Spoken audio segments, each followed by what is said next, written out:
গো আপা বাড়িতে আছেন নাকি? বাড়িতে কে গো? আমি কিস্তিওয়ালা কিস্তির হিসাবটা নিতে আইছিলাম, টাকাটা নিতে আইছিলাম। আছে নাকি? নেন স্যার, নিয়ে যান, আজকে আছে। আরেকদিন কি গো, বাড়িতে আছেন নি? কিডা? কেউ তো নাই দেখতেছি। কিছু কই এই এরা এত খারাপের খারাপ।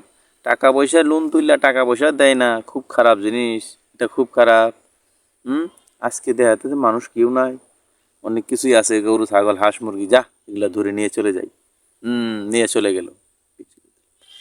হ্যালো বন্ধুরা, আসসালামু আলাইকুম। সকলে কেমন আছেন? আর একটি লং ভিডিও নিয়ে আপনাদের মাঝে উপস্থিত হয়ে গেলাম। অবশ্যই ভিডিওটা ধৈর্য সহকারে দেখবেন। এবং কথার যে শুরুতেই কথাগুলো বলছিলাম, টপিকগুলো, আমার মূল আলোচনা, যারা বুদ্ধিমান টেকনিক অবশ্যই তারা জানতে পারছেন এবং বুঝতে পারছেন যে কি হতে যাচ্ছে আজকের কথাগুলো। সাম্প্রতিক যে ঘটনা ঘটেছে, সেই এনজিও কর্মীর যে অমানবিকতার কাজ বা মনুষ্যত্বের কাজ না, সেই বিষয় নিয়ে একটু কথা বলবো। ধৈর্য সহকারে সকলেই দেখবেন, বড় বড় চুপ করে কান দিয়ে শুনবেন ইনশাল্লাহ। তো বর্তমান জামানায় আমরা সকলেরই কিন্তু টাকা পয়সা সব কিছুই দরকার। টাকা পয়সা ছাড়া কেউ কিন্তু এখন কোনো দাম নেই। বিশেষ করে আমার কাছে যদি টাকা না থাকে, আমি কারো ফ্যামিলি পরিবার কারো কাছে আমার কোনো মূল্য নাই। দ্বিতীয় কথা হচ্ছে, টাকা ছাড়া আপনাকে কেউ মূল্য দেবে না। আর টাকাটা কোথায় পাবেন? বর্তমানে যার কাছে হাত পাতবেন সে আপনাকে দেবে না, কখনোই দেবে না, ফিরাবে। যদি সুদে চান তাহলে দেবে, ধার চাইলে কেউ দেবে না। আর এখন সেই মানুষকেও সুদ টাকা দেয় না, ধার দেয় না। তো এখন বর্তমানে কিন্তু আমাদের দেশে এনজিও প্রতিষ্ঠানের অভাব নেই, যারা স্বল্প মূল্যে ঋণ দিয়ে থাকে, কৃষি ঋণ দিয়ে থাকে, খামার ঋণ দিয়ে থাকে।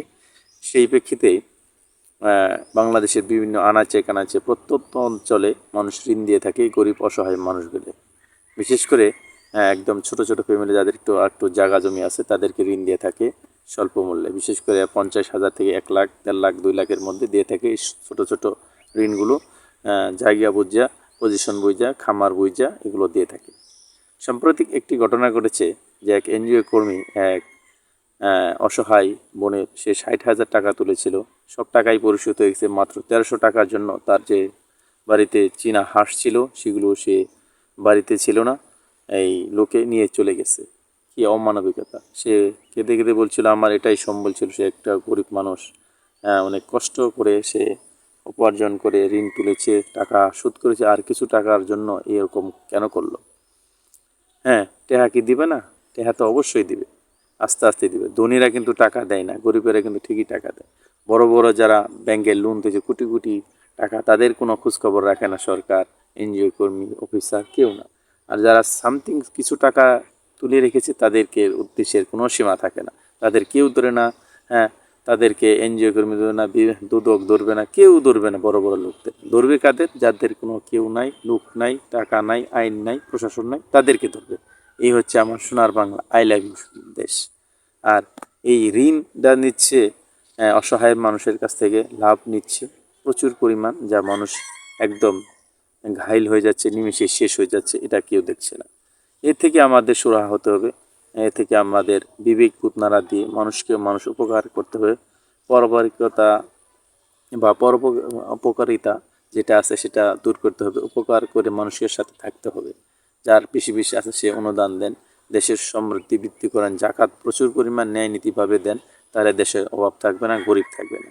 এই ঋণও করতে হবে না, আর অসহায় মানুষদের এরকম মানুষের ধারে ধারে যাইতে হবে না, কিংবা এনজিওর কাছেও যাইতে হবে না। কাজে এরকম মর্মান্তিক ঘটনা ঘটবে না। দুঃখজনক, আপনাদের কাছে এটাই আর্জি যে গরিব দুঃখীদের পাশে আমরা সকলেই দাঁড়াই, অসহায় মানুষদের পাশে, এবং কি কাজ করে যাই নিবেদিত প্রাণ হয়ে। আর এনজিও কর্মীকে আমরা না বলি, এখান থেকে ঋণ নেওয়ার থেকে না নেওয়াই ভালো। কষ্ট করে খান, কাজ করে খান, পরিশ্রম করেন, অন্যের বাড়িতে কামলা দেন, তাও ভালো থাকবে। তবু কি, এনজিও থেকে লোন সহজে নেবেন না, পাইতে পক্ষে কেউ না। সবার প্রতি রিকোয়েস্ট, অনুরোধ করবো, যাদের অর্থ আছে তারা সহযোগিতা করেন। কারণ আজ টাকা, কাল টাকা চলে যাবে।